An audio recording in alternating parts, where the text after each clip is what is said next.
Oi gente, aqui é a Mariana e hoje eu vim fazer um vídeo um pouco diferente dos que eu geralmente faço. Eu geralmente faço um vídeo falando sobre vários livros lidos no mês ou vários livros comprados no mês, mas hoje eu acho que vale a pena analisar um livro só e relacionando ele com outras coisas que eu acho que são muito relevantes para a análise do livro. O livro é Demian, de Hermann Hesse, e eu vou explicar um pouquinho de por que eu acho que é importante relacionar esse livro com as outras duas coisas. A primeira razão é que eu li esse livro por causa de BTS, a banda coreana. Um CD deles e duas músicas em específico são muito influenciadas por Demian e tem referências diretas. Um dos clipes tem trechos de Demian e tudo mais. Então, como eu comecei a ler por causa de BTS, eu acho que faz sentido explicar a relação do livro com as coisas da banda no final do vídeo. E a outra coisa é que, por sorte, eu deixei tanto esse livro parado na minha prateleira e demorei tanto a ler, que antes de lê-lo, eu tinha lido um livro que explicava mais ou menos o pensamento de Carl Jung, um dos pais da psicanálise, né, junto de Freud. E aí, eu acho que Jung tem muito a ver com Demian, e Jung também teve muito a ver com Hermann Hesse. Hesse teve um período bem conturbado da vida dele em que Jung foi de grande influência. Então, dá pra ver mais ou menos a influência das duas coisas. Aí eu vou misturar um pouquinho tudo pra explicar pra vocês. Mas eu prometo não dar spoilers. Primeiro, do que se trata Demian? Demian é um livro que se passa... Ele não se situa no tempo necessariamente, mas você sente que é um livro que se passa no pós-Primeira Guerra, na Alemanha. E ele conta a história de Emile Sinclair, que é um adolescente... Ele, na verdade, ele tá olhando pro passado para contar a história dele de adolescente. E você vê a passagem no tempo de Demian, ele saindo de... Ou de Demian não, de Emile, saindo de um mundo que é muito infantil e muito puro, muito... das coisas da paz e da luz e tudo mais, e descobrindo um lado sombrio e teoricamente mal do mundo. E a forma com que ele encontra essa sombra, essa dualidade, é através de Demian. Demian é um menino que começa a estudar na escola de Emile, e ele não só é um pouco mais velho, como ele também aparenta ser muito mais velho que todas as outras crianças que vão para a escola. Ele é mais maduro, ele parece ser mais contido. Ele tem todo um aspecto sombrio em torno dele, algo que parece pertencer ao mundo dos adultos e não ao mundo das crianças. E Emile é automaticamente atraído por Demian. E a partir daí você acompanha como Demian, influenciando a vida de Emile, faz parte desse processo de crescimento. Como Emile conhece o lado das sombras, digamos assim, e como ele integra isso à vida dele, como acontece a passagem dele da vida infantil, da vida da luz para a vida adulta. Então você começa logo de cara vendo Demian tendo que confrontar que o mundo dos pais dele, que é o mundo da segurança, o mundo da luz, o mundo da paz e tudo mais, não é o único que existe. Que existem situações, existem pessoas que nos fazem confrontar essa imagem que nós temos do mundo e ter que lidar com pensamentos sombrios e coisas sombrias que fazem com que a gente quebre aquele momento de juventude, de infantilidade até, e passe a ter que lidar com coisas muito mais complexas, com julgamentos morais muito mais complexos e mais difíceis do que religião ou o que os nossos pais dizem ou o que sei lá, o padre diz, ou seja lá o que for, o que a sociedade nos diz que é o normal e o comum e o padrão e o certo. Quando você conhece Demian, a impressão que você tem é de que ele vai ser um agente negativo na vida de Sinclair, que ele vai ser alguém que causa um mal à vida dele, que torna a vida dele mais difícil ou que leva ele à decadência ou sofrimento. E na verdade o que a gente descobre é que essa sombra, esse lado negativo, essa coisa sombria mesmo, é o termo mais apropriado para se usar, faz parte do ser humano, faz parte de quem todos nós somos. O livro em vários momentos confronta o que a gente considera certo e errado simplesmente por ter aprendido, ter ouvido que isso é certo e errado, com o que realmente é certo e errado para cada pessoa. E nisso você vê uma influência clara do contexto, né? que o livro foi escrito após a Primeira Guerra, antes da Segunda, mas já com o fortalecimento do Terceiro Reich, já com o surgimento de ideias nazistas e tudo mais. Então é bem interessante ler um livro que foi escrito nesse contexto e ver que já existia um pensamento sobre a moralidade alemã na época, sobre como o que é dito que é certo não necessariamente é certo e como cada pessoa deve julgar o que é certo para si e tudo mais. E uma mensagem de revolta e de confronto da mentalidade que é imposta a cada um. Isso tudo é super legal. O que eu acho bem interessante, eu não vou entrar mais na história do livro, mas até que o livro nem é tão ligado à história em si, ele é mais ligado ao desenvolvimento de Damian, mas no aperfeiçoamento da personalidade dele, nele se tornar um adulto e aceitar de vez que existe um lado das sombras, que existe um lado que não necessariamente é mal, que é apenas diferente daquilo que foi imposto a gente, do que foi dito que é certo e bom e tudo mais.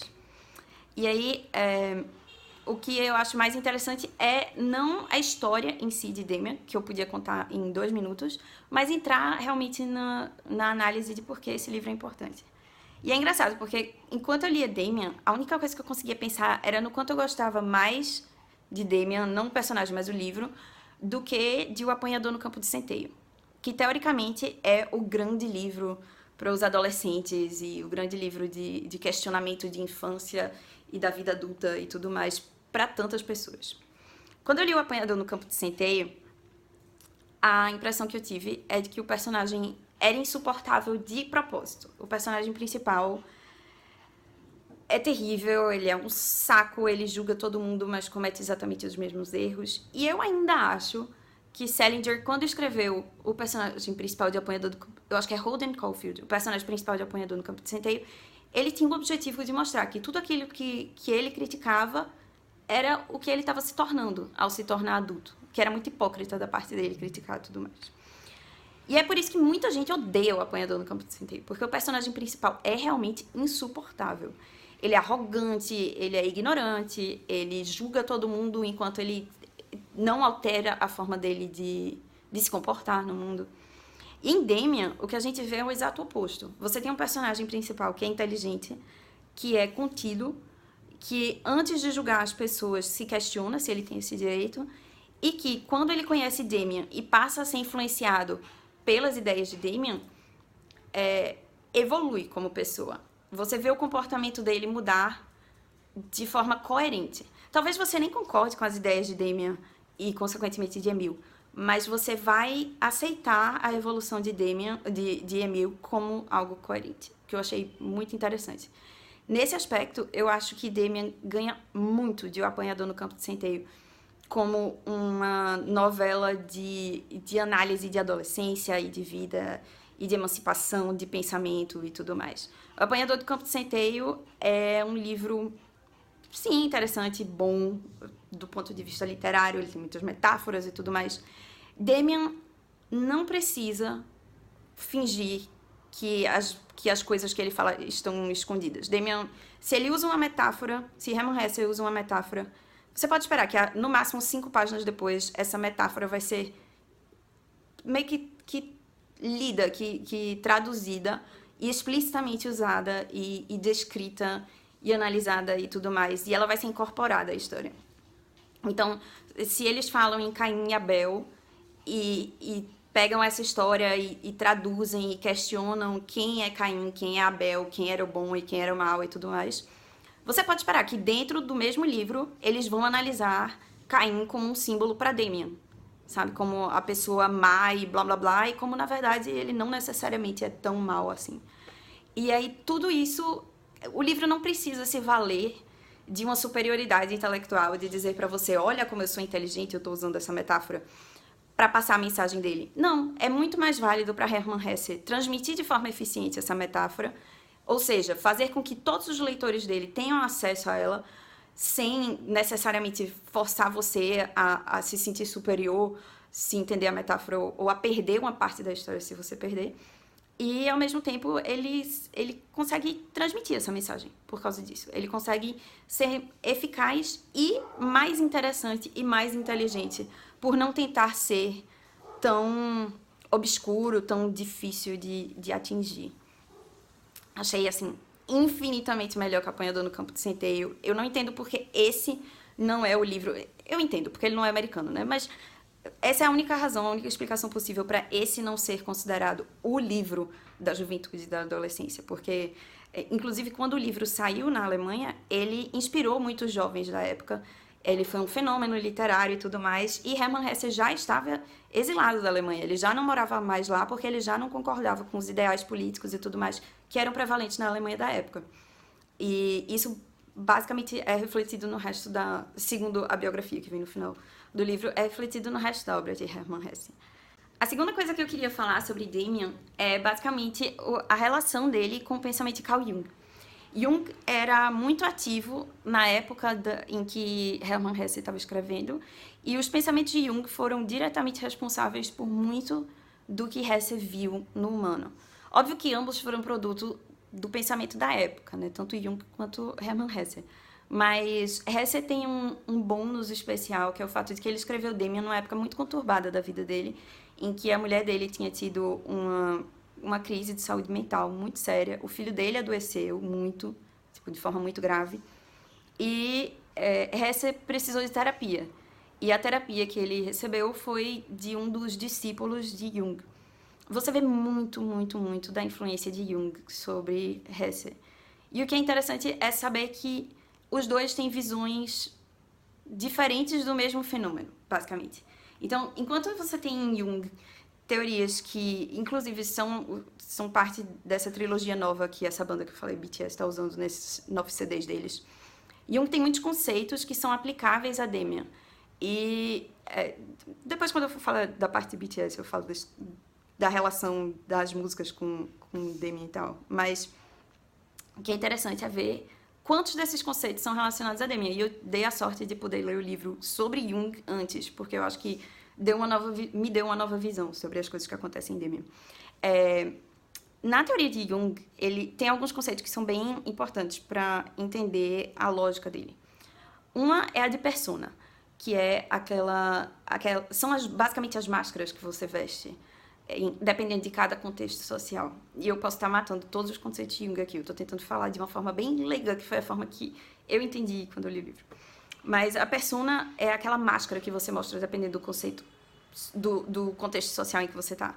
Então, eu sou uma pessoa com os meus amigos e outra pessoa com a minha família, outra pessoa no meu ambiente de trabalho e outra pessoa quando eu estou só. Na verdade, todas essas são facetas da minha pessoa, mas você se adapta e se mostra de formas diferentes de acordo com o contexto que você está. Como se você fosse uma máscara do teatro grego. Ou você se mostra de uma forma feliz, ou de uma forma mais séria, ou de uma forma mais aberta, mais fechada, tudo isso de acordo com o contexto em que você está. E você vê muito isso em Damian, a forma com que ele se mostra de acordo com aquilo que ele quer passar para as outras pessoas, às vezes para afastar as pessoas, às vezes para manter as pessoas próximas dele por mais tempo. Tudo isso é uma forma de se representar, mas ao mesmo tempo diz muito sobre quem ele é, porque afinal de contas o que a gente decide ocultar ou decide mostrar também tem a ver com aquilo que a gente aceita ou não aceita sobre si mesmo. E aí que entra o ego. Ego é o conceito de Jung que basicamente é o eu racional, o eu que é capaz de entender e transcender o instinto. Então, o ego é o que nos separa dos animais ditos irracionais e é o que é capaz de receber o instinto. Eu tenho fome e pensar, essa comida não me faz bem e não me alimentar agora. Ou pensar, eu tenho sono, mas eu tenho que fazer tal coisa. Sabe, pensar em instintos e nos sobrepor a esses instintos e além deles. E o ego é a entidade, meio que o órgão que é responsável por fazer a integração da personalidade. Então, quando eu confronto lados diferentes da minha personalidade, o ego entra para fazer essa integração, para fazer esse processo. Eu acesso o meu subconsciente, aquelas coisas que estão na minha cabeça, mas não num plano visível, não num plano frontal, e integro elas à minha personalidade através do ego, através da escolha consciente, da análise racional das coisas. E aí vem um segundo conceito, que eu acho que é o mais importante para Damian, que é o de sombra. Jung fala muito sobre a sombra como algo que é... Assim como a sombra do humano, a sombra física que nós estamos acostumados a ver no dia a dia, a ausência de luz. A sombra em Jung é algo que não está à sua frente o tempo todo, é algo que não está acessível o tempo todo. É aquilo que você não mostra. Seria o equivalente à sombra do seu eu, só que o seu eu psicológico. E aí, a sombra, não, às vezes, é algo que você quer esconder de si mesmo, e existe uma razão para você querer esconder de si mesmo. E o ego é capaz de buscar essas informações no seu subconsciente e possivelmente confrontá-las e integrá-las ao seu eu real, ao seu eu racional. E aí, a sombra não necessariamente é algo negativo. Apesar de a gente tender a entender essas coisas que estão na nossa sombra como algo negativo, já que nós estamos tentando ignorá-las e colocá-las no fundo da nossa cabeça. Mas a sombra é algo que tipo, apesar de estar num segundo plano, não necessariamente seria, sem um juízo de moral, algo negativo. É apenas parte de quem nós somos.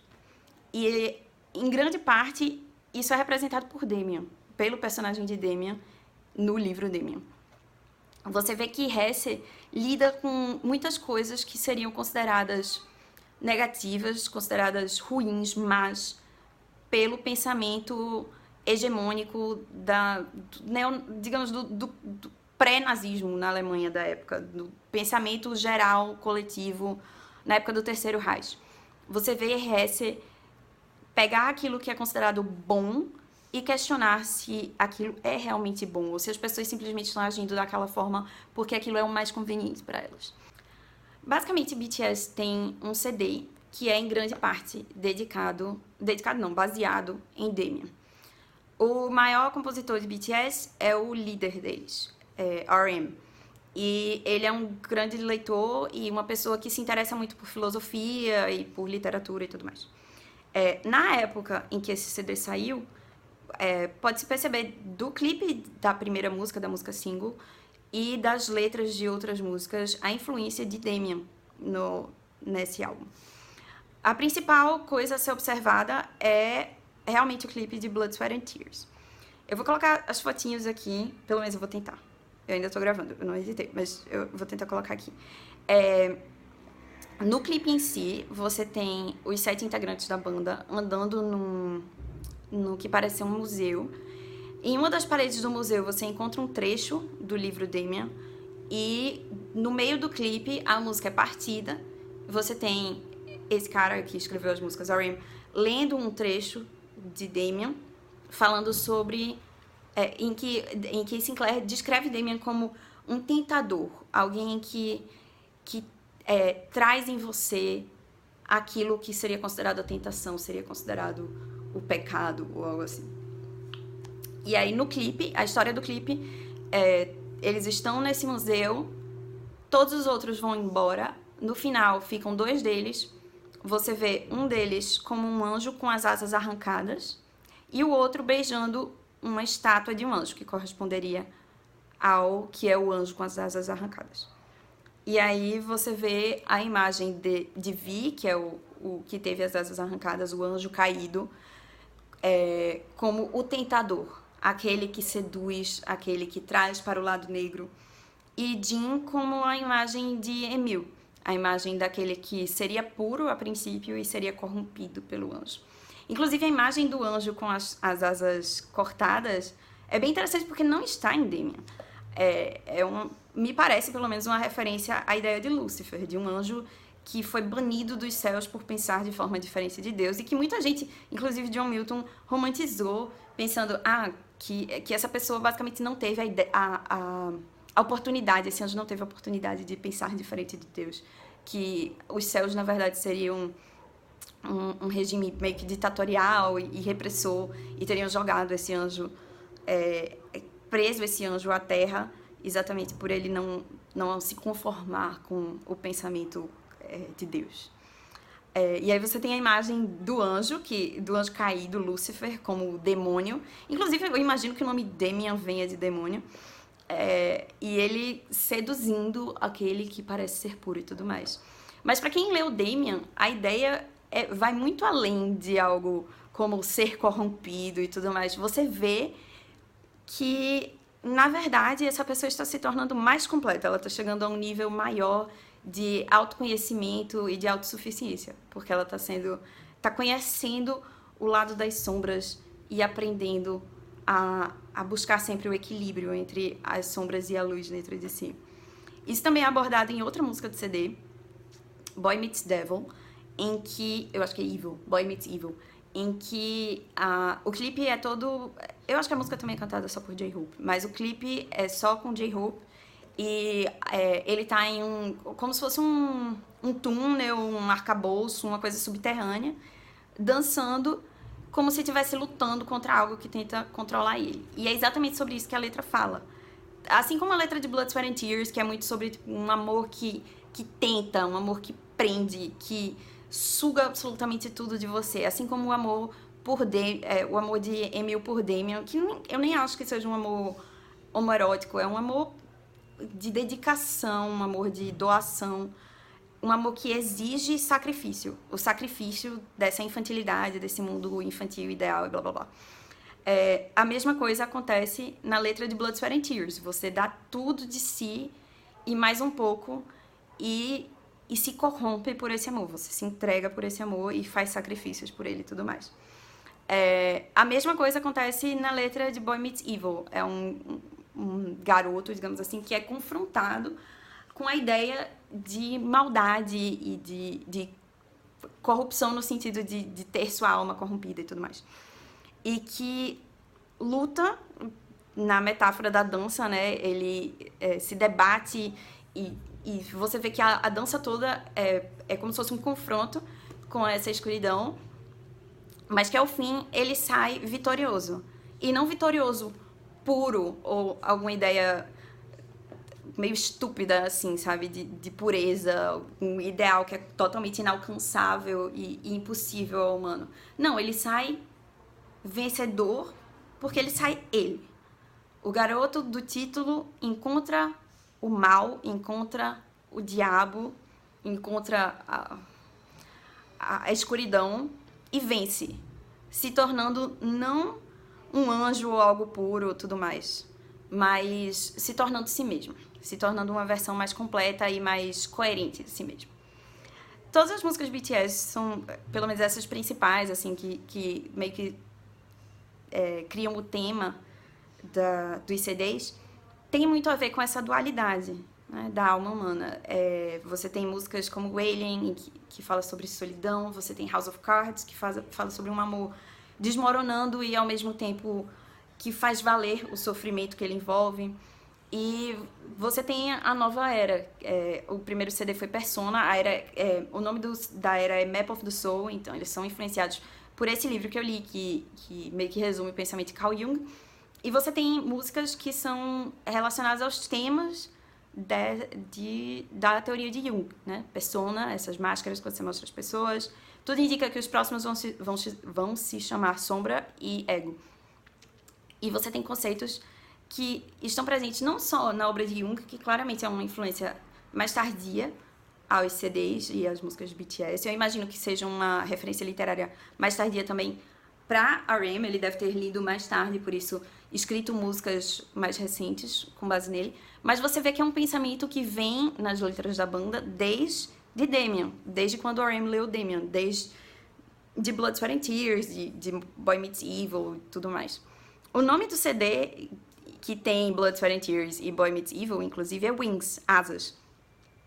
O que é bem interessante, porque também remete à ideia não só das asas para voar, para ascender, mas também das asas arrancadas, do anjo caído, da pessoa que precisa confrontar a ideia de que ela é má, a ideia de que as pessoas dizem que aquilo que ela faz é errado, e aceitar que aquilo é apenas um lado dela.